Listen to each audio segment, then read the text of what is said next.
Shalom, Jemaat Gereja Ketapang. Kiranya kita senantiasa mengalami sukacita dan damai sejahtera dari Tuhan Yesus yang begitu mengasihi kita. Mari hari ini kita kembali merenungkan firman Tuhan. Mari kita berdoa.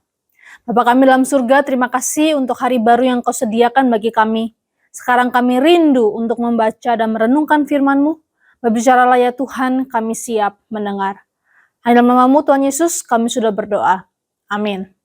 Renungan firman Tuhan hari ini terambil dari Roma pasal yang ke-8 ayat yang ke-22 hingga 25. Saya akan membacakan versi terjemahan baru yang kedua. Demikianlah firman Tuhan.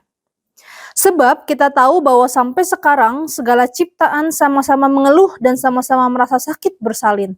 Bukan hanya mereka saja, tetapi kita yang telah menerima karunia sulung roh, kita juga mengeluh dalam hati kita sambil menantikan pengangkatan sebagai anak, yaitu pembebasan tubuh kita.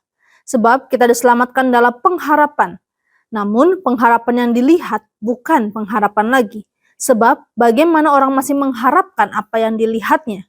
Namun jika kita mengharapkan apa yang tidak kita lihat, kita menantikannya dengan tekun.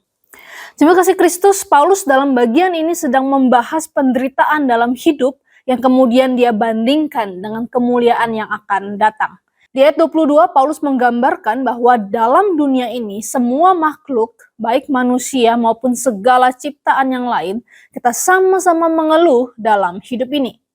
Kita ketahui bahwa sejak dosa merasuk ke dalam dunia, maka penderitaan dan air mata menjadi teman akrab bagi segala makhluk di muka bumi ini.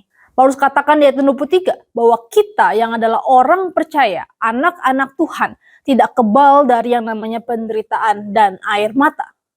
Kalau begitu pertanyaannya adalah gak ada bedanya dong kita sebagai orang percaya dengan mereka yang tidak percaya atau mereka yang hidup di luar Kristus. Disinilah Paulus mengajarkan kepada jemaat termasuk kita hari ini bahwa penderitaan yang kita alami sebagai orang percaya tidak terjadi tanpa tujuan. Kita seperti seorang wanita hamil yang mengeluh sakit bersalin. Rasanya sakit, gak kuat, tapi ada pengharapan di depan. Yaitu ketika anak itu lahir, itulah yang menjadi sukacita sang ibu. Begitu juga dengan kita yang sekarang ini hidup di dalam dunia yang menderita dan penuh air mata. Kita memang mengeluh, kita meringis kesakitan, kita menderita. Tapi yang membedakan kita dengan orang-orang di luar Kristus adalah kita memiliki pengharapan yang besar dan pasti. Karena itu di ayat 24 dan 25, Paulus kembali meneguhkan iman kita bahwa mari kita hidup terus di dalam pengharapan kepada Kristus. Walau kita tidak bisa melihat yang baik hari ini, mari berpengharapan dalam Kristus yang telah menanggung segala penderitaan dan dosa kita di atas kayu salib. Dan bahkan dia menang atas segala sesuatu yang membuktikan bahwa Yesus Kristus akan tetap setia menopang dan menolong kita melewati setiap penderitaan. Bapak Saudara, apa yang sedang engkau alami hari ini? Adakah kekhawatiran yang mengganggu pikiranmu pagi, siang, dan malam? Adakah permasalahan yang begitu menyesakkan dada? Atau adakah sakit penyakit yang tak kunjung sembuh dan membuat kita hampir menyerah? Hari ini firman Tuhan dengan jelas datang kepada setiap kita untuk melawat hati kita. Bagi dunia, penderitaan seringkali dianggap sebagai hukuman atau sesuatu yang harus dihindari. Namun kita sebagai anak-anak Allah melihat penderitaan dengan perspektif yang berbeda. Roh Kudus yang ada dalam hati kita akan memberikan kekuatan dan penghiburan. Mengingatkan kita bahwa penderitaan ini hanyalah sementara. Pengharapan kita di dalam Tuhan Yesus tidak pernah mengecewakan. Walaupun mungkin terasa lama atau mungkin tak sesuai harapan. Namun percayalah, Yesus adalah Allah yang peduli dan tak pernah gagal menolong umatnya.